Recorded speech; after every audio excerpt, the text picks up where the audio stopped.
This show is brought to you by Safety FM.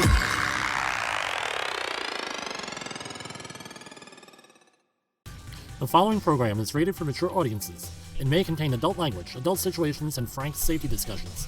The names and certain details have been changed to protect the safe and the unsafe. But believe me, every item in here is true.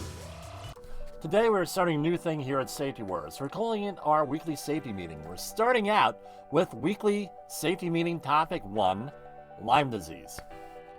It's near and dear to my heart since I've had direct experience with it 3 different times in my life. My first experience with it was at track practice in college in the early 1990s. I was at one of the early epicenters of the disease in South Jersey. I graduated from what then was called Stockton State College, now it's Richard Stockton University. In New Jersey speak, it's exit 44 on the Garden State Parkway.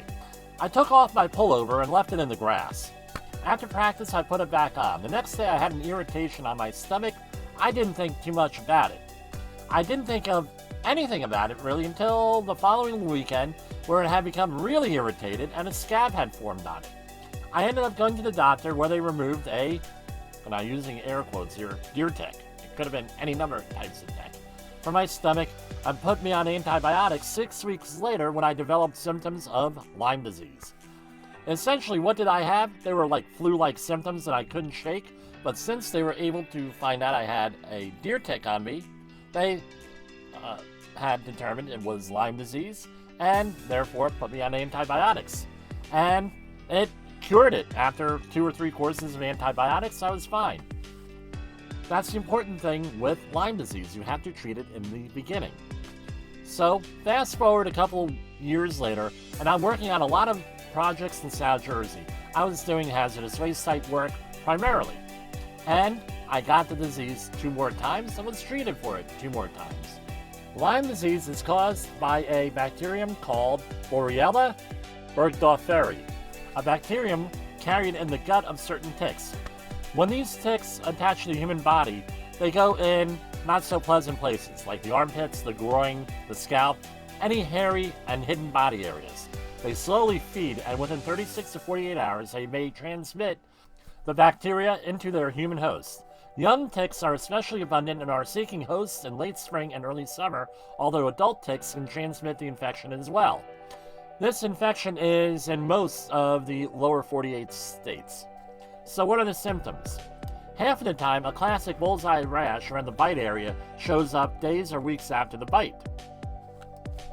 Other signs and symptoms may be nonspecific and similar to flu symptoms: fever, lymph node swelling, neck stiffness, generalized fatigue, headaches, migrating joint aches, and muscle aches. Basically, you just feel off, and it will not go away.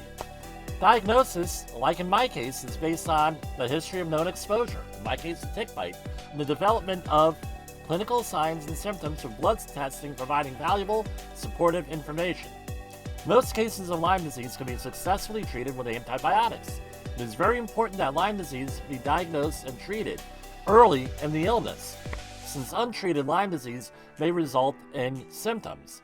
For example, arthritis, muscle pain, heart disease, brain and nerve disorders. These can be severe and disabling. I've also read a couple of cases where this illness was misdiagnosed as something else. So, what do you do about it? Let's apply our hierarchy of controls.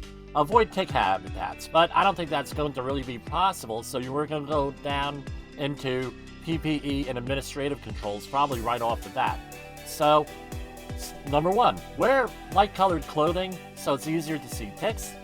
Wearing long-sleeved shirts, tucking pant legs into socks or boots delays the ticks from attaching to the skin. Number 2, wear high boots or closed shoes covering the entire foot. Wear a hat. Number 3. Number 4, use appropriate insect repellents. What you're able to tolerate. There's all different types of insect repellents out there. Showering and washing, drying clothes at high temperatures after outdoor exposure to try to get rid of the ticks and to kill them. And my favorite, do a careful body check for ticks. Prompt removal with tweezers and skin cleansing with antiseptic. Let's say you're in the workplace. If there's a tick removal probably a medical evaluation documentation is appropriate, as well as training your workforce in the signs and symptoms of this illness. If it can be linked back to a workplace exposure, then it definitely is a workplace recordable injury and needs to go on that OSHA 300 log. If you need more information on Lyme disease, please visit the Centers for Disease Control website or other legitimate medical source. I don't think this illness is going away after 30 years, but it can be successfully treated and cured, especially if you address it as early as possible. For Safety Wars, this is Jim Polzel. The views and opinions expressed on this podcast are those of the host and its guest and do not necessarily reflect the official policy or position of the company. Examples of analysis discussed within this podcast are only examples. They should not be utilized in the real world as the only solution available, as they are based only on very limited and dated open source information. Assumptions made within this analysis are not reflective of the position of the company.